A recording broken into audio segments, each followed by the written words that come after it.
Hola, mi nombre es Mariana Bautista Gutiérrez y hoy, conjunto a mi equipo, que somos el equipo número 5, estaremos haciendo la actividad fundamental número 2, que lleva por nombre Tiristores. En este caso estaremos viendo el tema principal, que es el análisis de los diferentes tipos de tiristores y sus circuitos de disparo. Estos vienen en el capítulo 9 del libro de Rashid. Aquí tenemos una tabla de contenidos de qué es lo que se estará viendo dentro de la actividad, como forma principal la introducción y la característica de los tiristores y qué son. El modelo de tiristor que hay y los dos transistores, el encendido y apagado de los tiristores, tipos de tiristores, función en serie y en paralelo de estos, tiene que ver con la manera en que está su circuito hecho, la protección contra el disparo de corriente o de voltaje del mismo, que son los DIACs y los circuitos de disparo del tiristor, y por último los tiristores de una unión y tiristores de unión programable.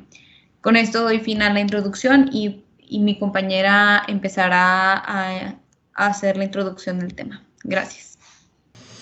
Hola, buen día. Mi nombre es Kenny Rega y estaré haciendo el tema de la introducción y características del tiristor. Para comenzar, ¿qué es el tiristor? Bueno, es un semiconductor de potencia que es utilizado como interruptor y ya sea para conducir o interrumpir la corriente eléctrica, y se le conoce como potencia porque maneja grandes cantidades de voltaje y corriente sin que se dañe, a comparación de otros que existen en el mercado. Y bueno, también se podría decir que es una buena sustitución para un relé electromagnético, debido a que es más rápido, más seguro y algunas otras características más.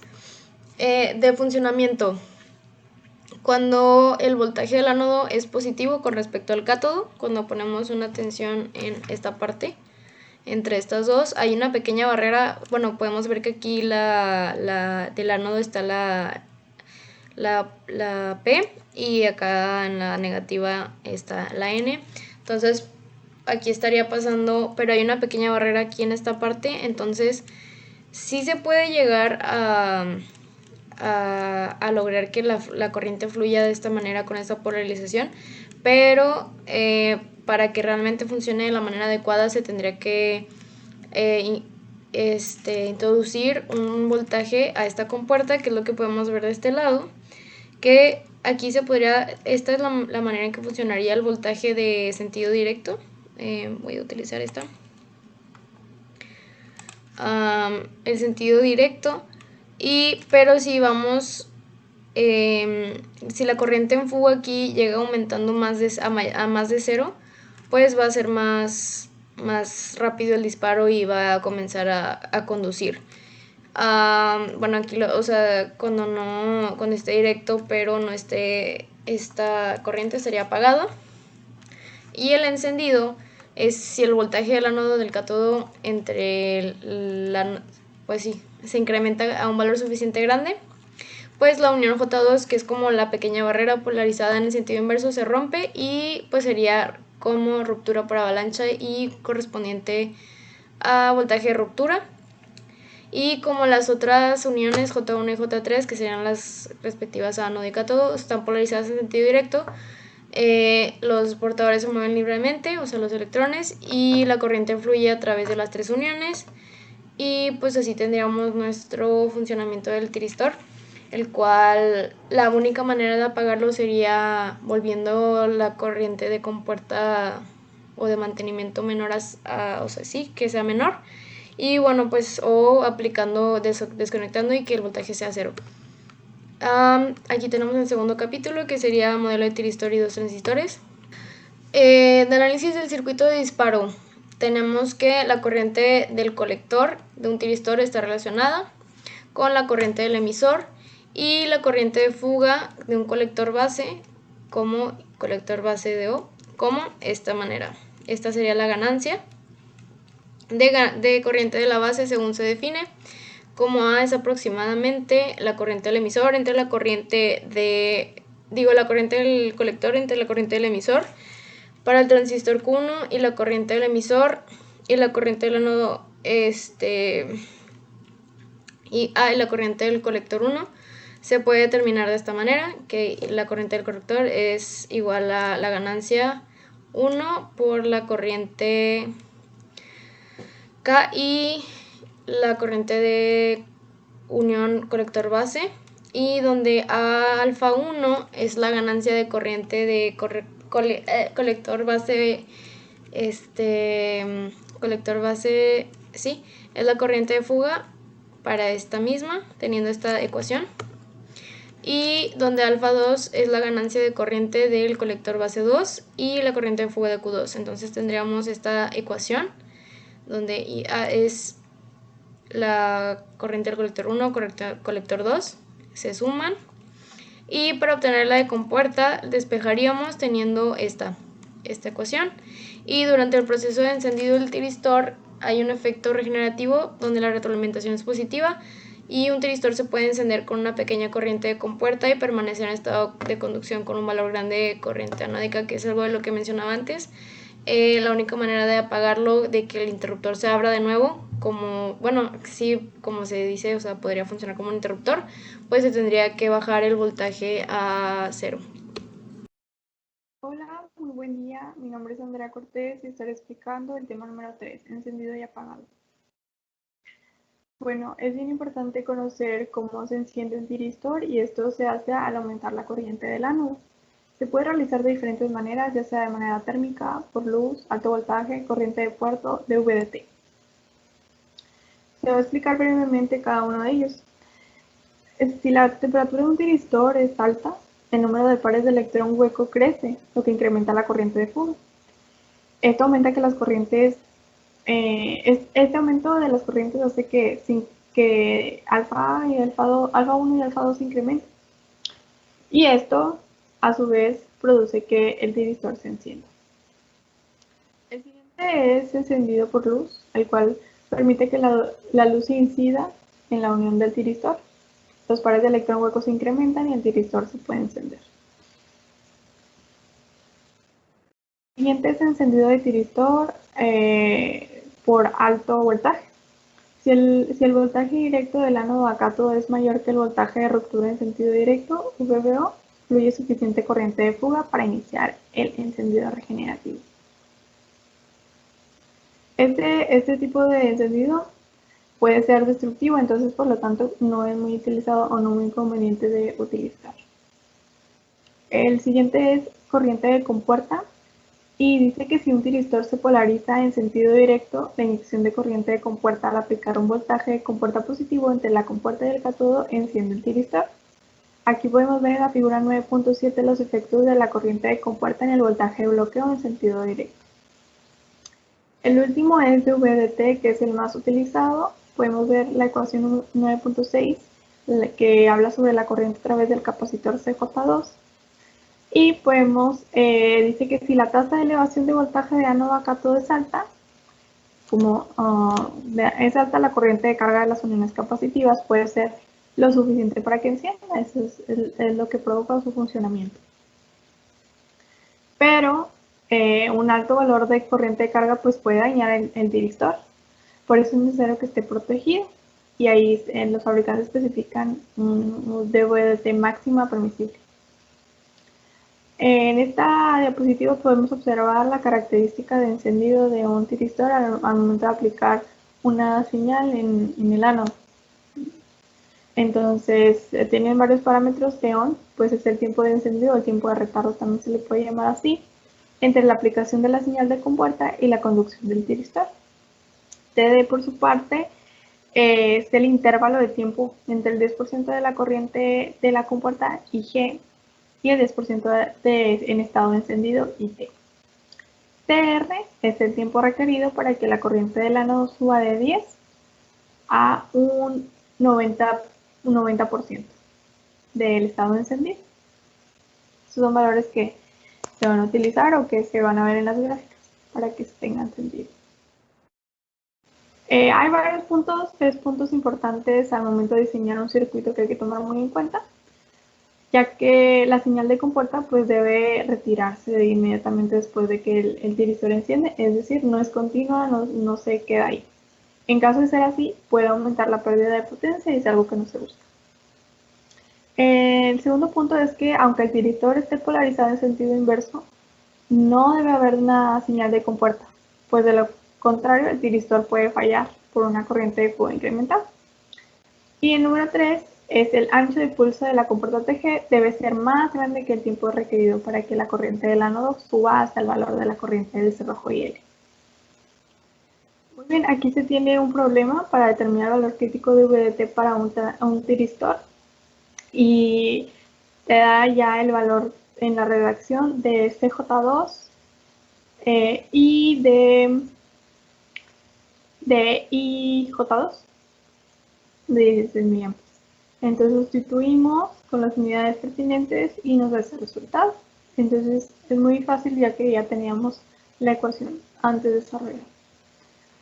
Para el apagado del tiristor ya conocemos cómo enciende, ahora necesitaría pues conocer cómo se apaga y estoy reduciendo la corriente en sentido directo a un nivel por debajo de la corriente de retención IH. Todas las técnicas de conmutación, en todas, la corriente del ánodo se mantiene por debajo de la corriente de retención durante un tiempo suficiente, largo para que todos los portadores excedentes sean arrastrados o se recombinen.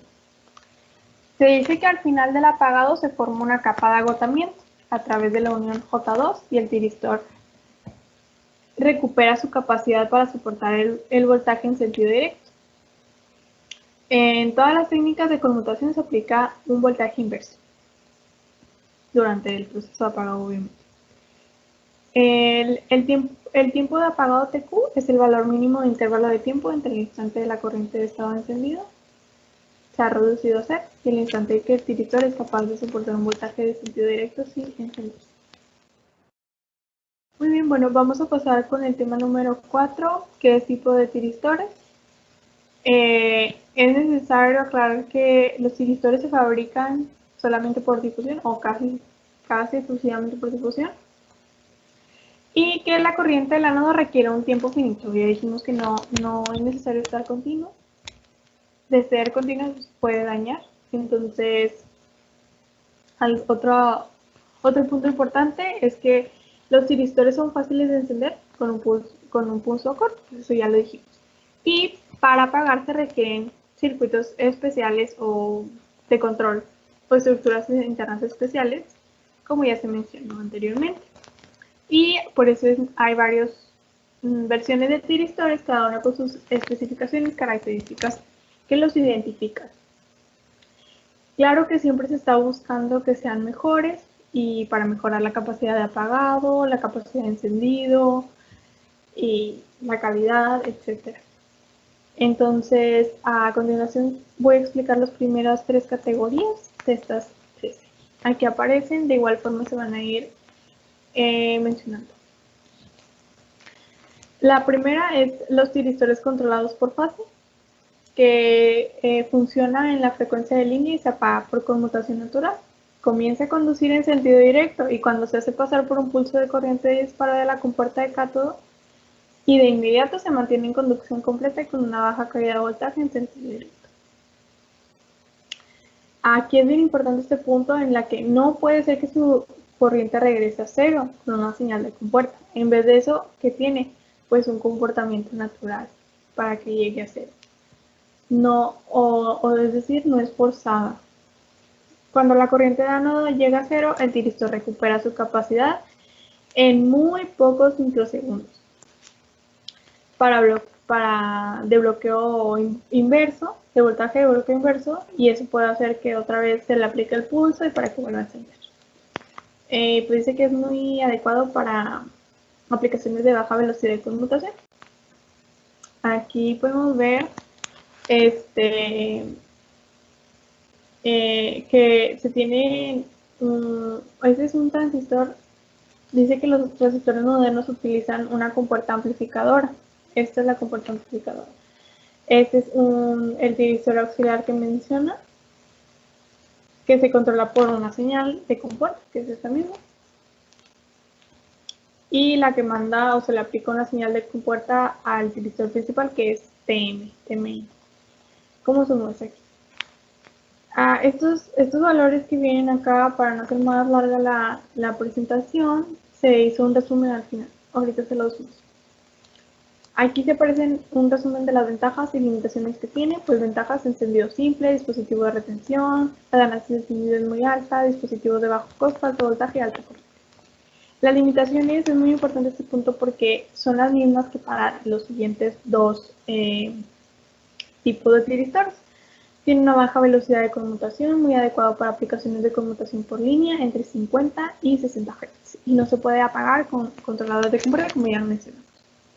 Bueno, aquí está el resumen que les mencionaba, con características de control, frecuencia de conmutación, capacidad máxima de voltaje, caída de voltaje en estado encendido y capacidad máxima de corriente.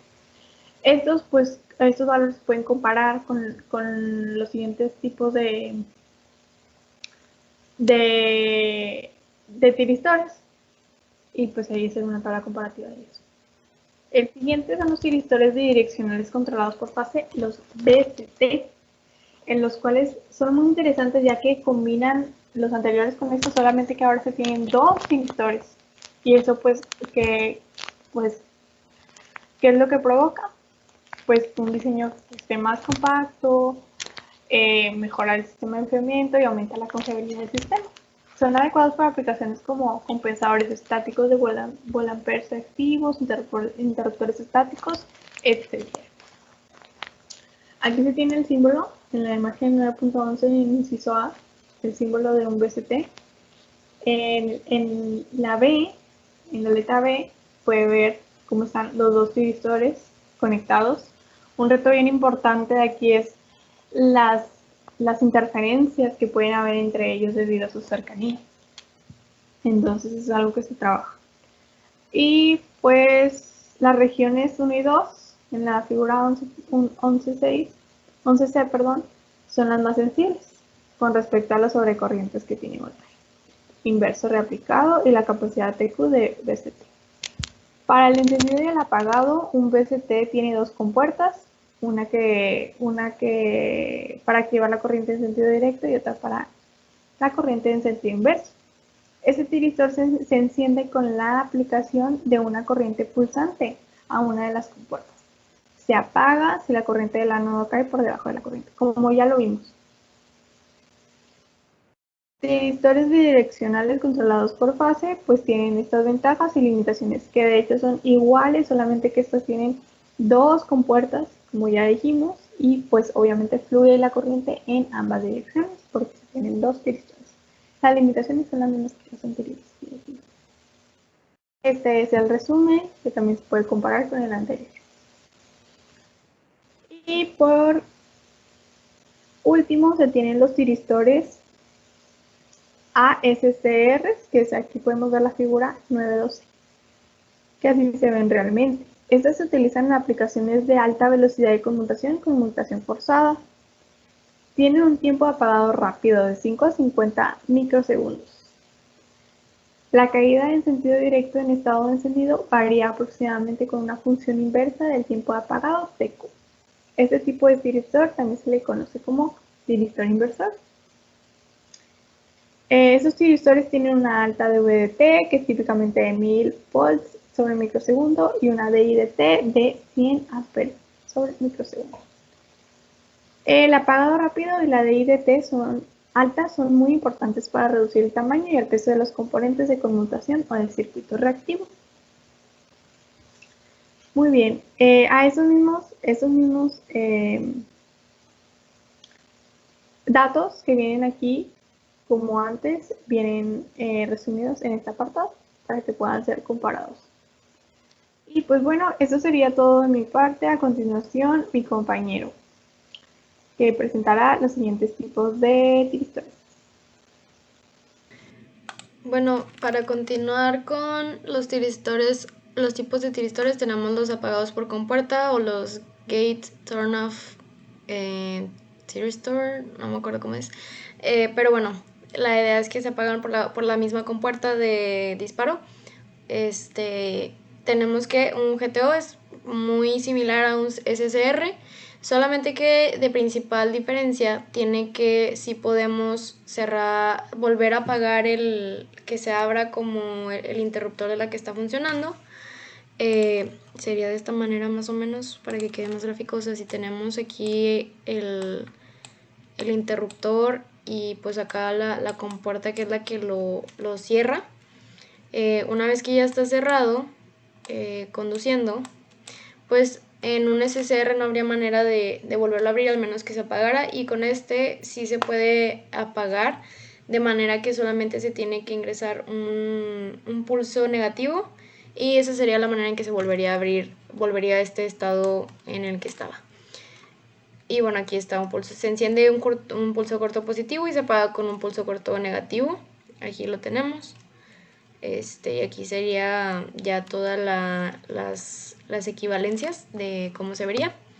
Y las ventajas sobre el SCR, que tiene varias, son la eliminación de componentes de conmutación, entonces se traduce en una reducción de costo, peso y volumen, reducción de ruido acústico y electromagnético por la eliminación de reactores de conmutación, apagado más rápido, que permite altas frecuencias de conmutación por el mismo, la misma consecuencia de que solamente se tiene que ingresar un pulso negativo y en el otro pues se tendría que pues básicamente apagar todo, creo yo. Y de eficiencia mejorada de los convertidores. Del siguiente tipo, que es el 8 tipo de FET, que es como una combinación entre el tiristor común y un MOSFET, un transistor MOSFET. Y bueno, este puede encender los tiristores convencionales, pero no se puede apagar con el control de la compuerta. Y este tipo incorpora un tiristor y, bueno, como ya lo mencioné, en paralelo, que es una importante, el cual el MOSFET es el que se va a encargar de generar funcionaría como el gate de los otros tipos que hemos visto anteriormente, que esta sería la compuerta, y de los MTOs, que proporcionan la misma funcionalidad que el GTO, pero utilizan un control de compuerta que se debe suministrar solo el voltaje a nivel de señal, y para encender y apagar los transistores MOS. Y es una combinación entre un GTO y un FET, y supera la limitación de apagado de un GTO. Este componente tiene dos terminales de compuertas, una para encendido y la otra para apagado. Aquí está, compuerta para encender, compuerta para apagar y sus equivalentes. Buen día, mi nombre es Gustavo Ángel Chacón Francisco y yo explicaré el tiristor número 10, que serían los tiristores de apagado por emisor, o también conocidos como tiristores ETOs. En este caso, el tiristor ETO o tiristor apagado por emisor es un dispositivo híbrido de un MOS y un GTO que combina las ventajas de este último y de los MOSFET. A la derecha en la imagen podemos apreciar en la figura A lo que será su símbolo, donde a simple vista pareciese que es un diodo normal con un gate, sin embargo no es así, ya que en la figura B podemos apreciarlo de mejor forma con su circuito equivalente, que se compone de dos MOSFET, los cuales sirven para el encendido y el apagado del tiristor, y por último tenemos su estructura interna PN.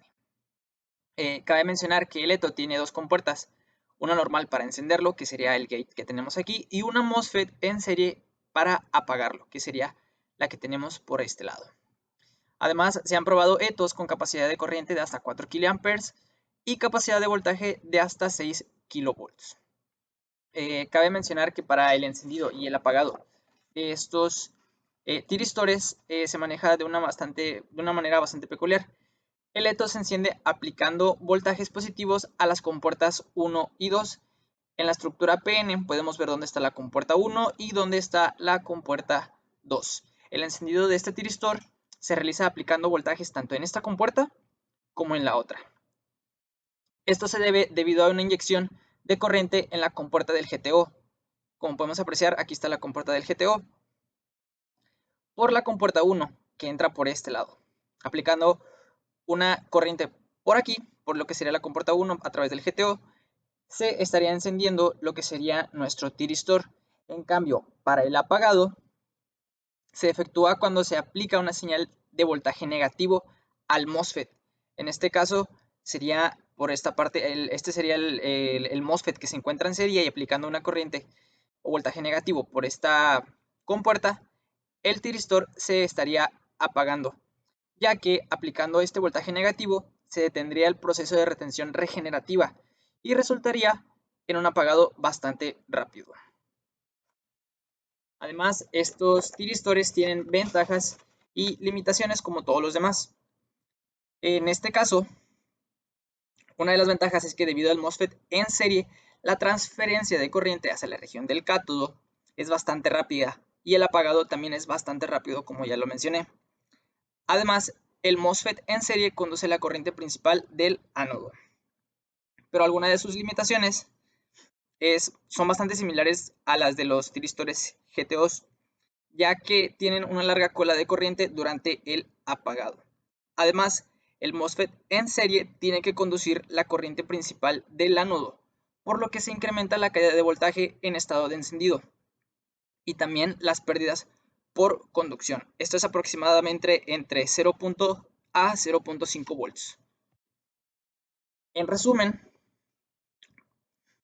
los que serían los tiristores CETOS, en sus características de conmutación, como ya lo mencioné, el encendido es a través de pulso positivo de corriente y voltaje, y el apagado con un pulso de voltaje negativo.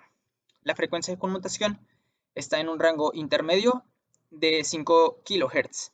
La capacidad de corriente máxima para este no aplica, ya que solamente son tiristores de apagado y encendido. Y la caída de voltaje en el encendido es intermedio. Y al igual su capacidad máxima de voltaje no aplica, ya que solamente son como si fuesen compuertas de apagado y de encendido. Ahora tenemos lo que serían el tiristor número 11, que serían los tiristores conmutados por compuerta integrada. Su abreviación sería IGCT. Este IGCT integra un tiristor conmutado por compuerta, que sería un GCT, con un circuito impreso de múltiples capas de control de compuerta. El CGT es un GTO, otro tiristor de conmutación permanente con un pulso de corriente de compuerta muy grande y rápido. El encendido de estos es como un GTO. En este caso, este tiristor se enciende al aplicar la corriente de encendido a su compuerta, que sería la compuerta gate que tenemos por este lado. Y el apagado de estos tiristores se realiza con un circuito impreso de múltiples capas de control de compuerta, que puede suministrar un pulso de apagado de subida rápida. Al suministrar un pulso de apagado de subida rápida, entonces quiere decir que el apagado de estos tiristores es bastante rápido en consideración a otros. Y cabe mencionar que esta característica también es necesaria para los circuitos de control de compuerta MTO y ETO, que ya el ETO ya lo expliqué anteriormente. Esta básicamente sería la estructura interna de lo que sería el tiristor conmutado por compuerta integrada. También tiene sus ventajas y limitaciones. Como ya dije, el apagado es bastante rápido debido al pulso de apagado de subida rápida. Además de ello, tiene un bajo requerimiento de compuerta de apagado. Además de estos dos, también puede incluir un diodo en antiparalelo incorporado. Y sus limitaciones básicamente se reducen a la inductancia de control de compuerta y de lazo de cátodo, ya que deben de tener un valor bastante bajo. En resumen, las características de control de ese tiristor se reducen a un encendido con pulso positivo de corriente y el apagado con una corriente negativa de subida rápida. Como ya lo mencioné, es un pulso el cual efectúa el apagado de manera bastante eficaz y bastante rápida. Su frecuencia de conmutación es igual intermedia de 5 kHz. La capacidad de corriente no aplica en este caso y su caída de voltaje en el encendido es bastante baja, por lo cual no consume demasiado. Y su capacidad máxima de voltaje puede soportar hasta 5 kV a 400 amperes. Ahora estaremos viendo los últimos dos tiristores que tenemos dentro de estos, que este es el tiristor controlado por MOS. Una de las características principales de los tiristores, como lo hemos visto durante este tramo o durante un tiempo en la materia, es que son dispositivos semiconductores de potencia. ¿Esto qué significa? Que podemos ver distintos atributos de otro tipo de semiconductores en ellos. Un gran ejemplo de este es el MOSFET. Y pues aquí tenemos algunas características de este que, por ejemplo, tiene una estructura NP-NP. Como sabemos, existen dos tipos de estructuras para los tiristores y transistores, que son PNP o NPN. Y eso tiene que ver con la polaridad de estos mismos.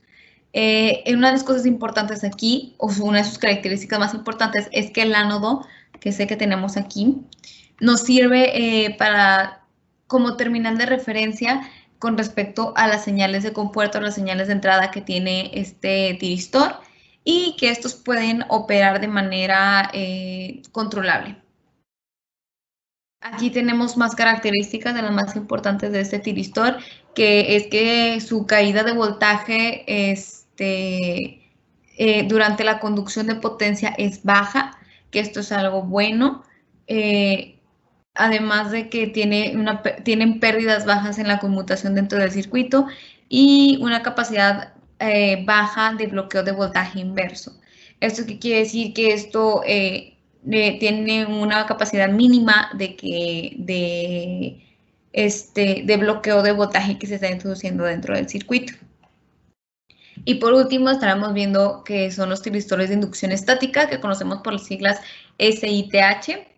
Este tipo de tiristores tienen la capacidad o la posibilidad de activarse en compuertas positivas y su principal característica es que tienen baja resistencia a un estado activo dentro del circuito. Por lo general, este tipo de tiristores son de voltaje negativo a sus compuertas y tienen baja resistencia en la caída potencial. ¿Esto qué quiere decir? Que la resistencia que tienen al paso o al control de la potencia dentro del circuito, les ayuda a que, bueno, no, les ayuda a la caída de potencia. Una de las características que tenemos dentro de estos tiristores es que su velocidad es muy alta, o sea, que la conducción de la potencia que va a pasar por el circuito es alta. Pero una de las cosas más importantes de que también es uno de sus defectos más grandes, es que por su proceso de fabricación es bastante delicado. Entonces, por el hecho de a lo mejor puede funcionar muy bien de manera rápida y eficaz en la manera en la que hace la conducción de la potencia dentro del circuito, pero es frágil de material o frágil en general el dispositivo, entonces esto hace un poquito tardío o un poquito abrumador su uso. Y esto sería todo por el subtema número 4. Estaremos ahorita viendo el subtema número 5. Subtema número 5. Función en serie y en paralelo en tiristores. Tiristores en serie. Para aplicaciones de alto voltaje se pueden conectar dos o más tiristores en serie para proporcionar la capacidad de voltaje adecuada. Sin embargo, debido a las variaciones en la producción, las características de los tiristores del mismo tipo no son iguales. ¿A qué me refiero con esto? Con la misma corriente en estado de apagado, sus voltajes en estado de apagado difieren.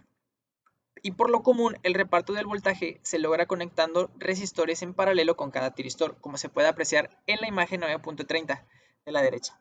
Tenemos el tiristor T1, el tiristor T2 y un tiristor TN. En este caso, cada uno de ellos tiene un resistor conectado en paralelo, que serían los resistores R de la parte inferior.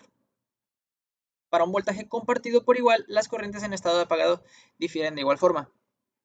En la gráfica nosotros podemos observar lo que serían las corrientes y los voltajes de los tiristores conectados en serie. En este caso tenemos el de T1 y el de T2 y podemos ver que tanto el voltaje como las corrientes difieren inclusive en un estado de apagado. Y ya estando en un estado de conmutación o de encendido, ambas corrientes siguen siendo totalmente distintas. Lo mismo pasa en su estado de bloqueo inverso y en su estado de ruptura, por lo que se cumple lo que se dijo previamente. Siguiendo con el análisis, como mencioné, tenemos un tiristor T1, un tiristor T2 y un tiristor TN. Esto quiere decir que podemos tener tantos tiristores como nosotros queramos y este análisis aplicará para ello.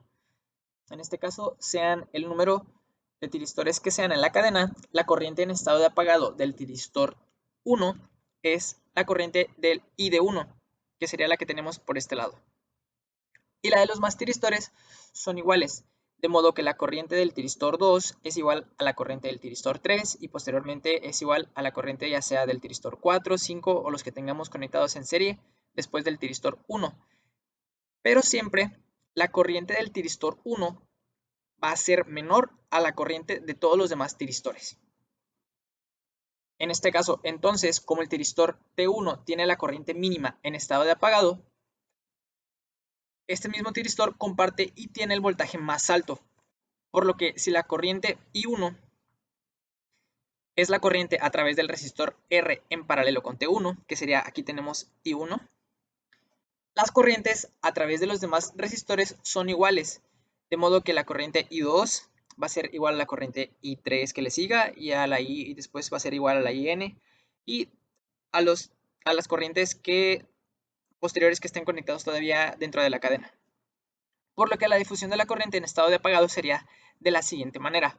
El diferencial de corriente ID sería igual a la corriente 2 menos la corriente I1. Eso también se puede interpretar de la siguiente manera, que sería IT, que sería la corriente que entra, menos I2, menos IT más I1, que sería la corriente que tenemos aquí. Esto igual tiene otra equivalencia, que sería el diferencial de corriente ID es igual a la corriente I1 menos la corriente I2. De manera que, resolviendo para I2, quedaría que I2 es igual a I1 menos el diferencial de corriente.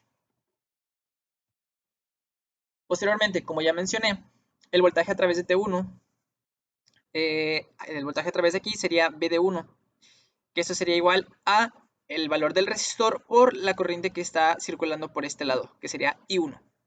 Utilizando la ley de voltajes de Kirchhoff, se obtendría la siguiente ecuación, de manera que el voltaje de entrada sería igual al voltaje V de 1 más el número de tiristores menos 1 por la corriente que circula a través del tiristor 2, que sería I2, por el valor de R.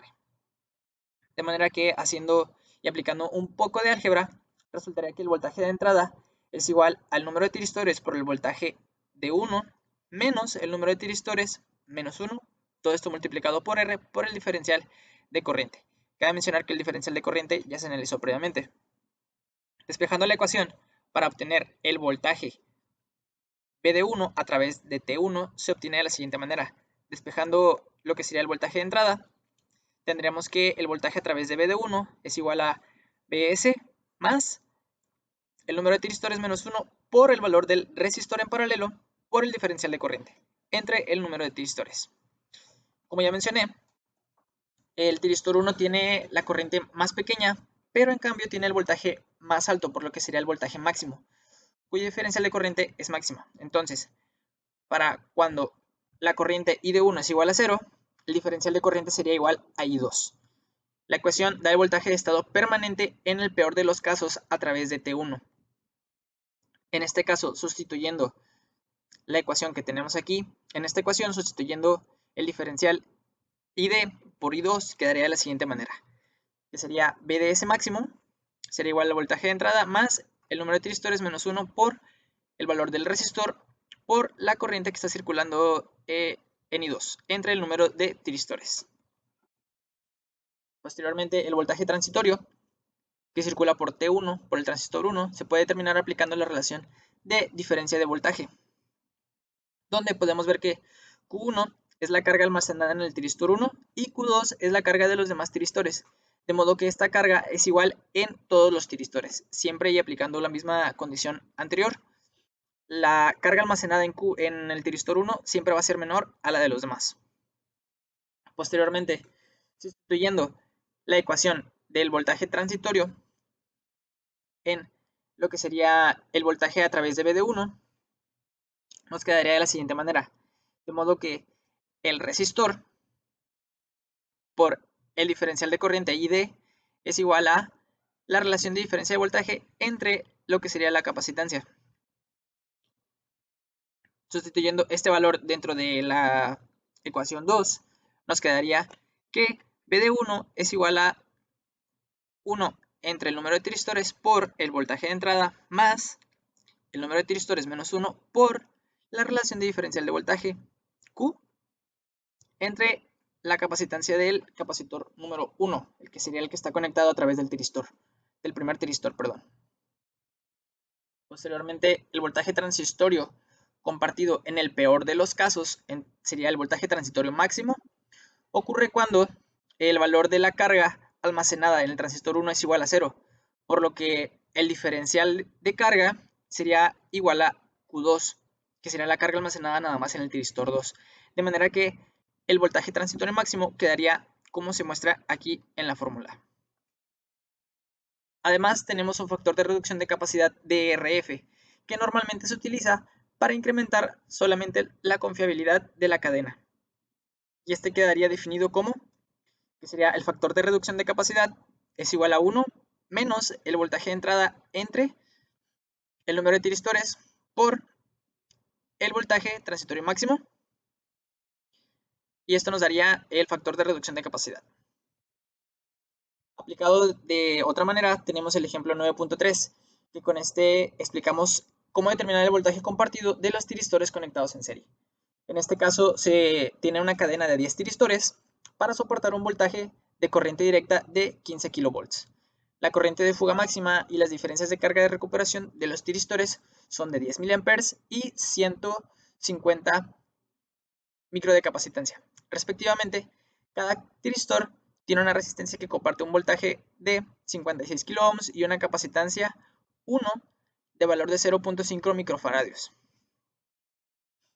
En este caso nos pide determinar el voltaje máximo compartido en estado permanente, el factor de reducción de capacidad de voltaje en estado estable, el voltaje transitorio máximo y el factor de reducción de capacidad del voltaje transitorio.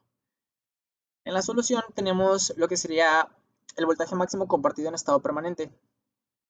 Aplicando la fórmula de VDS máximo, sustituyendo los valores, nos da que el voltaje máximo compartido en estado permanente es de 2004 volts, o lo que sería equivalente a 2 kilovolts. El factor de reducción de capacidad en estado estable sería de un 25.15%. Todo esto sería en estado estable. Ahora se procede a lo que sería el voltaje transitorio máximo compartido, donde tenemos el voltaje de T máximo, que sería en el peor de los casos. Tenemos, sustituyendo los valores dentro de la fórmula que ya fue previamente analizada, un voltaje transitorio máximo de 1770 volts. Y el factor de reducción de capacidad transitorio para este voltaje sería de el 15.25%, que es menor al que se obtuvo previamente. Por último tenemos lo que serían los tiristores en paralelo. En este caso, cuando los tiristores se conectan en paralelo, la corriente de la carga no se comparte por igual por las diferencias en sus características. Pasa algo similar a lo que ocurre cuando están los tiristores conectados en serie. En este caso, si un tiristor conduce más corriente que los demás, su disipación de potencia se incrementa, de tal modo que se incrementa la temperatura de la unión y se reduce la resistencia interna, lo que produciría que el tiristor se dañase. Esta avalancha térmica, como ya lo mencioné, se puede evitar con un disipador térmico común. De esta manera, todas las unidades funcionarían a la misma temperatura, lo que no estaría ocasionando problemas en los tiristores. Además, se puede conectar una pequeña resistencia en serie con cada tiristor para hacer que la corriente se comparta por igual, pero aún así puede haber pérdidas de potencia, como se estaría identificando en la imagen número A. Pero posteriormente, en la imagen número B, tenemos un método más aceptable y aún más funcional, que es utilizando inductores que están magnéticamente acoplados, que serían estos que tenemos por esta parte. De esta manera, si la corriente del tiristor 1 aumenta, se induce un voltaje de polaridad inversa a través del tiristor 2, lo que estaría reduciendo la impedancia en este mismo tiristor, en el tiristor 2, y además de ello, se estaría incrementando el flujo de corriente en el mismo, lo que ya no estaría ocasionando pérdidas de potencia en el circuito. Ahora, para el sexto subtema de la actividad, estaremos viendo la protección de la corriente con el tiempo y del voltaje con el tiempo con los tiristores. Vamos a empezar con la de la corriente. Como sabemos, un tiristor tiene un cierto tiempo para propagar la conducción de potencia dentro de un circuito, y esto hace que la manera en la que conduzca pueda ser lenta o rápida. Pero como sabemos que si es de manera rápida y de golpe, pues podemos tener algo que se llama punto caliente, que esto que dice del circuito es que está entrando una alta densidad de corriente dentro del dispositivo o del circuito que tenemos, y esto hace que se aumente la temperatura dentro del dispositivo, y por ejemplo si lo tocamos o algo así se siente caliente. Es porque es una manera en la que está entrando más corriente de la que necesita. Y lo que podemos hacer para la protección del mismo tiristor es calcular qué tanta corriente es la que está entrando a nuestro circuito, y para eso tenemos esta ecuación diferencial que habla sobre la diferencia de la corriente sobre el tiempo es igual al voltaje que tenemos que está introduciéndose en el tiristor sobre la inductancia del circuito.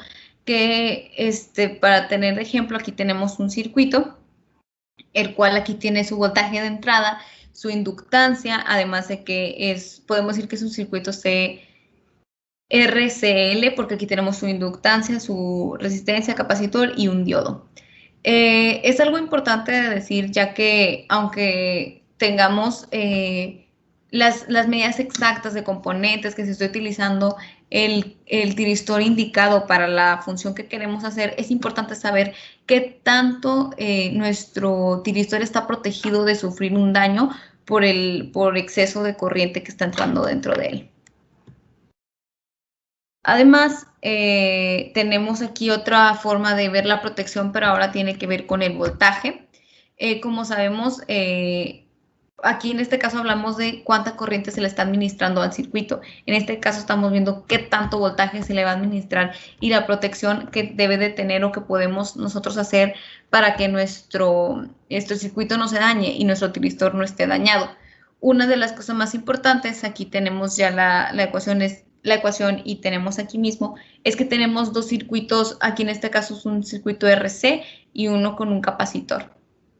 Algo importante de decir es que en este caso el capacitor está actuando como un amortiguador de corriente o de voltaje que está entrando dentro del circuito, y en este caso es igual, la resistencia, como por su misma función hace que el paso sea menor y entre la cantidad necesaria, lo está haciendo con el capacitor en este caso.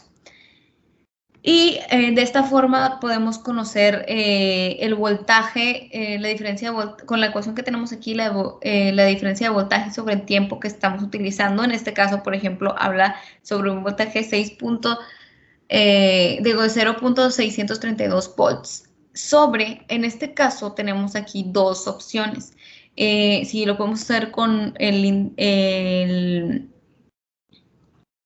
índice o la variable de subamortiguación, que es lo que habla de qué tanto aguanta, o que esta es equivalente al valor de la resistencia por el valor del capacitor que tenemos. Y de esta forma podemos ver qué tanto voltaje se tiene que introducir dentro del circuito para proteger el mismo.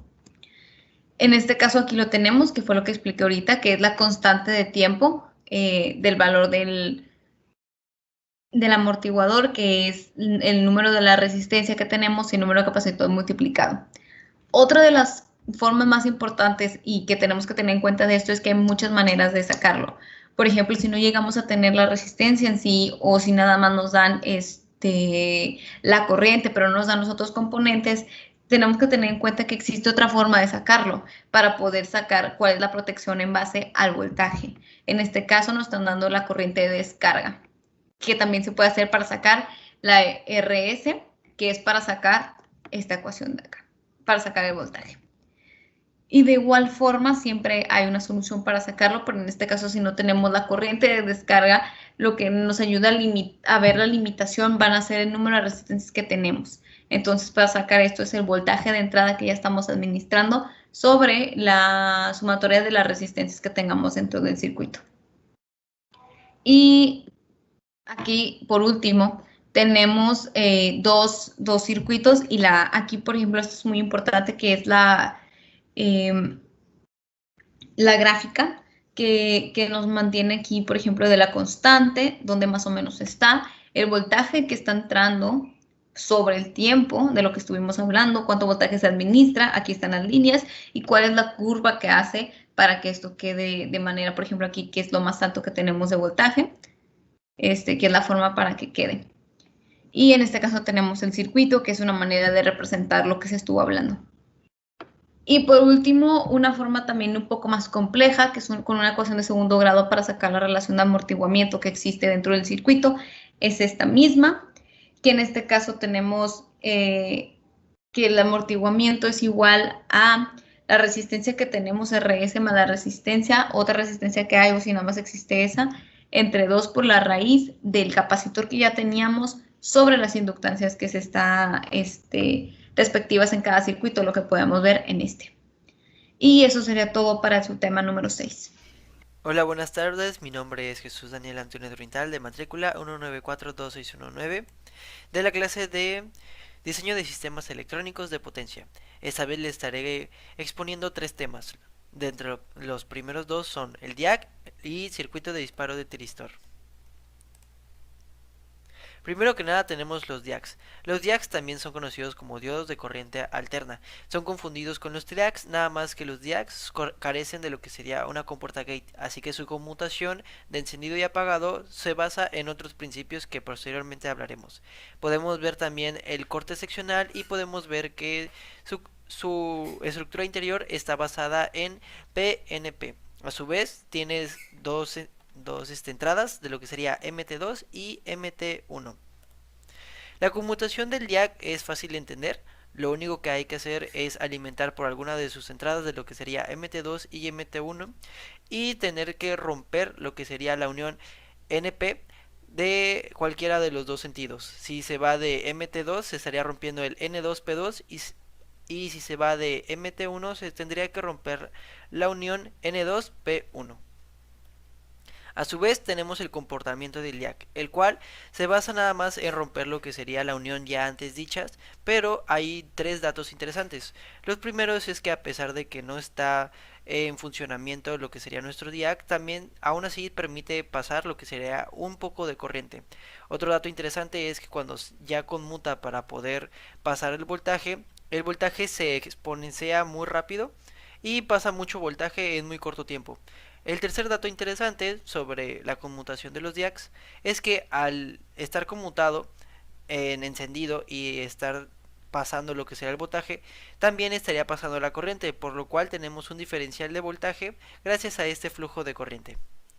A su vez, tenemos lo que serían los circuitos de disparo de tiristor, que sería nuestro segundo tema, en donde tenemos que los tiristores convertidores existen potenciales diferentes en varias terminales. Para estos se necesita lo que sería el aislamiento de uno de nuestros circuitos, el cual va a ser alimentado de 12 a 30 volts, y el segundo circuito donde tendríamos nuestro circuito con nuestro tiristor alimentado a 100 volts sería el de la derecha. Primero que nada vemos que este es un aislador acoplador a un foto SCR. El foto SCR sería nuestra T1, el cual es accionado por el LED de nuestro circuito que no está alimentado con 100 volts, sino con 12 a 30 volts. Para nuestro último tema se estaría hablando sobre los transistores de una unión, donde primero que nada sabemos que los transistores de una unión, o también llamados UJT, se utilizan por lo común para generar señales de disparos para los SCR, así como se muestra en nuestra imagen del circuito A. Podemos ver cómo estaría conectado nuestro transistor de una unión UJT, donde tenemos una entrada de un emisor y 2 bases, que sería una B1 y una B2, donde nuestro transistor estaría actuando como una resistencia variable de entre los 4.7 a 9.7 kiloohms. Sus características estáticas están representadas en la gráfica con el inciso B de la 9.47. A su vez vamos a ver lo que sería un problema descrito sobre el tema dicho, donde tenemos lo que serían los periodos, las resistencias que van a variar de 3 kiloohms a 3 megaohms, una resistencia mínima a lo que sería nuestro diferencial de voltaje entre la corriente y una resistencia máxima a lo que sería un diferencial de voltaje sobre una corriente. A su vez tendremos fórmulas sobre la velocidad de pico, el ancho de pulso y lo que sería RB2. RB2 vendría siendo una protección de nuestro circuito UJT contra las temperaturas. El problema propuesto es el ejemplo 9.5, donde dice que determinemos los valores de un circuito de disparo UJT, donde nos estarían dando Todos estos datos de VS, nuestra N, IP, VB y B, nuestras frecuencias, nuestro ancho de disparo, y con ellos estaríamos obteniendo lo que serían nuestras resistencias limitantes, que esas estarían variando desde 2.65 kiloohms hasta 1.42 megaohms. Dichos valores se sacaron con las fórmulas antes dichas. Además, también sabemos que se pueden sacar lo que sería RB1 y RB2. RB1 se sacaría con lo que sería el ancho de pulso entre la capacitancia, dándonos un valor de 100 ohms, y a su vez RB2 nos estaría dando valores de 654 ohms, que sería la resistencia de protección para nuestro circuito UJT. Muchas gracias. Continuando con la explicación del subtema número 8, tenemos los transistores de una unión programable. El transistor de una unión programable o transistor PUT es un pequeño tiristor el cual se muestra en la figura 9.48a. Este sería su símbolo. Tenemos el ánodo, su compuerta o gate y su cátodo. Y este sería el transistor de unión programable. Este transistor se puede usar como oscilador de relajación y su equivalente sería este circuito. En este caso, el voltaje de compuerta VG se mantiene con la fuente gracias a los resistores divisores de R1 y R2. R1, R2 y aquí tenemos el voltaje de compuerta G. Este determina el voltaje de punto pico, que sería nuestro BP. En el caso del UJT, el voltaje de suministro de corriente directa fija el voltaje pico para un dispositivo.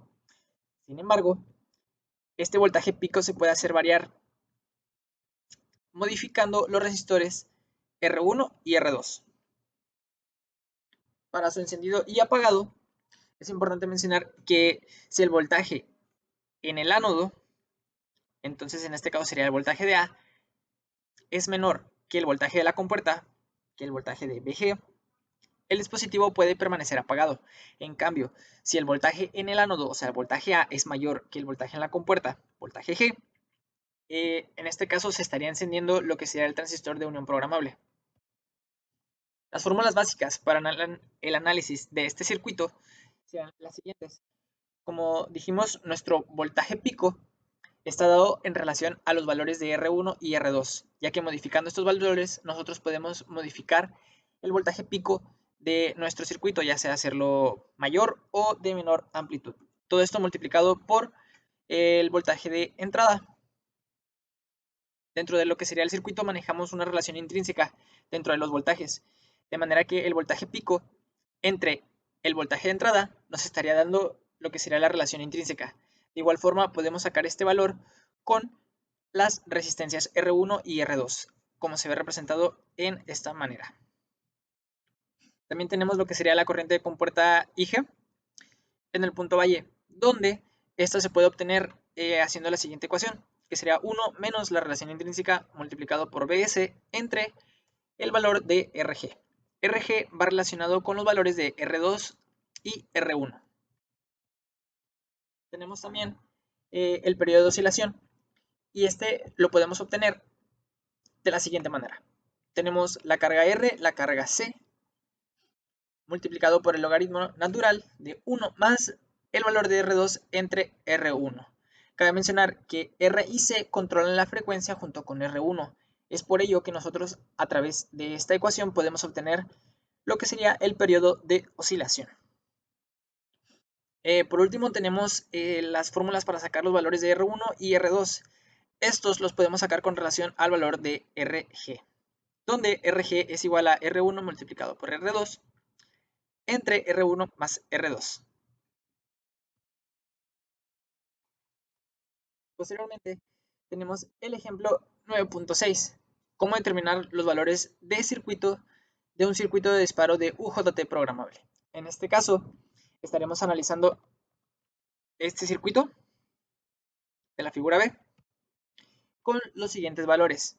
Los parámetros serían los siguientes: sería un voltaje de entrada de 30 volts y una corriente IG de 1 mA.